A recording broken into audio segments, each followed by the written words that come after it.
you. So, gusto kong dagdagan sana yung sinabi ni Eric. Ngayon kasi nasa madilim tayo ng kabanata ng ating kasaysayan bilang isang bansa. Ang mga namumuno sa atin, mga magnanakaw, mga walang tunay na pagmamahal sa bayan. And I'm sorry to tell the Filipino people that my greatest fear has come to pass. We are now a communist state, and that this country is being run by the CPP, NPA, NDF, and its puppets are Martin Romualdez and Bongbong Marcos. I'm sorry to say that because of their weak leadership, what we are seeing right now, nakikita natin ngayon, kasi ako ay nagtrabaho sa NDF and CAC. Alam na alam ko ang kalaw ng CPP, NPA, NDF. Ang nakikita ko ngayon ay ang pagkawala na ng ating saligang batas, ang karahasan, political and religious persecution na buong buhay ko hindi ko nakita ito. Pero noong panahon ng tatay ni Bongbong Marcos, kapangalan niya, ngayon umuulit ang madilim na kabanata na naman.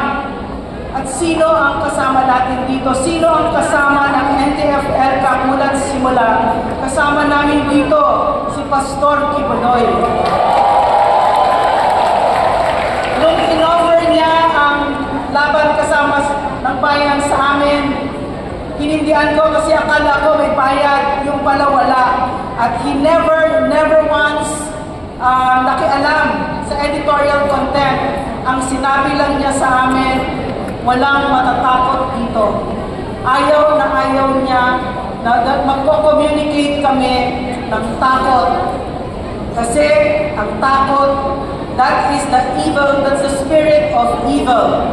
Yan ang paniniwala namin at yan ang itinuro ni Pastor sa aming lahat.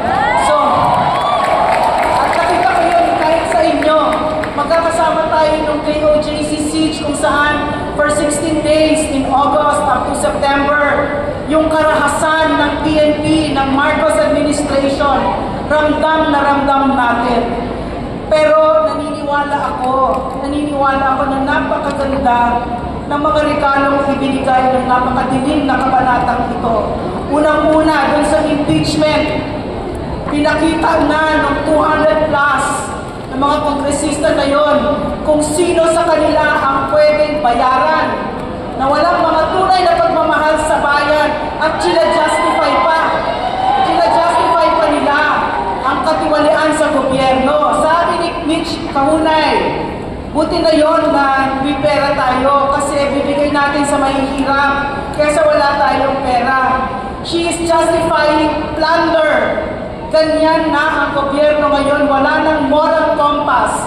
Ang natutunan ko kay PRRD nung kami nagtrabaho sa kanya, 2 utos, 2 lang. Number 1, huwag kayong magnakaw sa Pilipino. Number 2, magsilbig tayo ng maayos sa gobyerno.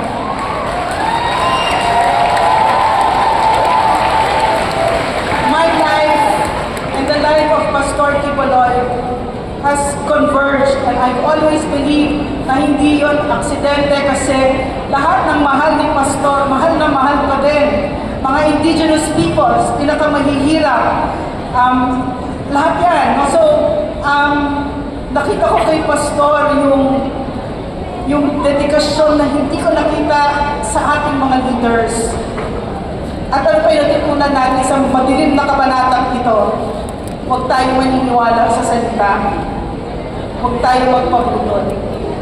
Nagpakilala na nga yung mga leaders. At ito na yung pagkakataon. This is the most powerful part of our democracy at this time. Going towards an election. Diyan sila natatakot. Lahat gagawin nila para makuha ang boto natin. Ang sinasabi ni Martin Romualdez, doon sa pinaka-corrupt na budget niya, kaya ko kayong bayaran, kahit na pera natin yon. Natutuwa ako na ang Pilipino ay tumatayo, at sinasabi niya, hindi nyo kami pwedeng bayaran. So, in closing, can I just say a very short story? Nung panahon ko kay PRRD, umakyat kami sa bundok para doon sa Rano Massacre. Doon sa Rano Massacre, sa Tabo, 73 na mga indigenous peoples ng Tagubanwag tribe ay pinagpapatay ng NPA habang sila ay nagsisimba. Mga batang maliliit, pinagbabaril sila at pinagtataga, pinagpupukutan pa ng ulo.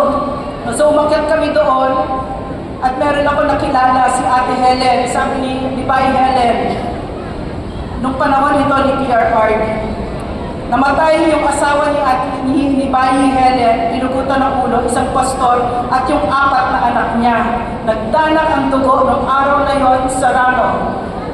Ang sabi ni Bay Helen sa amin noon, sa speech niya, she was holding the picture of her family, and then she said, for 29 years, kasi nung 29 years na nangyari yon, hindi yon in-acknowledge ng gobyerno except during PRRD's time. For 29 years, sabi niya, hindi ako umiyak.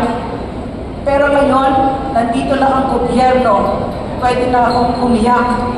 So yun, kinatutunan ko kay PRRD at saka kay Pastor. Gusto ko lang na ang gobyerno natin ay nandyan para sa ating pinakamaliliit na mga kababayan, na nandyan sila, meron silang kasama.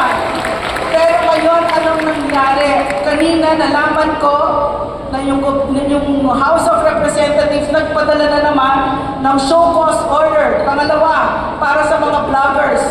So, napakadilim. Yeah, correct. So, the freedom of expression, tinuro sa akin ni PRRD, is the highest expression, the highest right, the highest right among other rights. So, yung masakit sa atin yung nangyari kay Pastor. Pero, ako'y natutuwa na nakilala ko ang KOJC.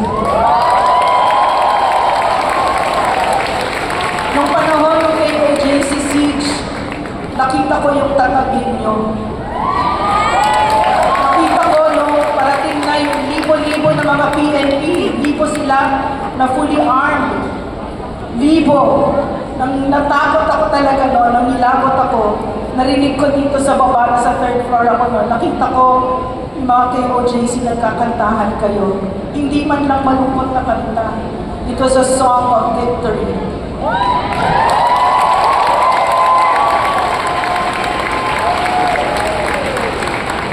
At yun, kayo ang resibo ni Pastor.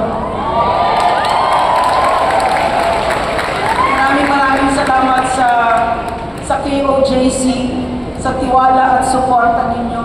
Maraming salamat for showing the Filipino people kung ano ang itsura ng Pilipino kapag tayo ay nagkakaisa at nagmamahal ng bansa ng totoo. So, I guess that's it. Maraming salamat. Magtulungan tayo.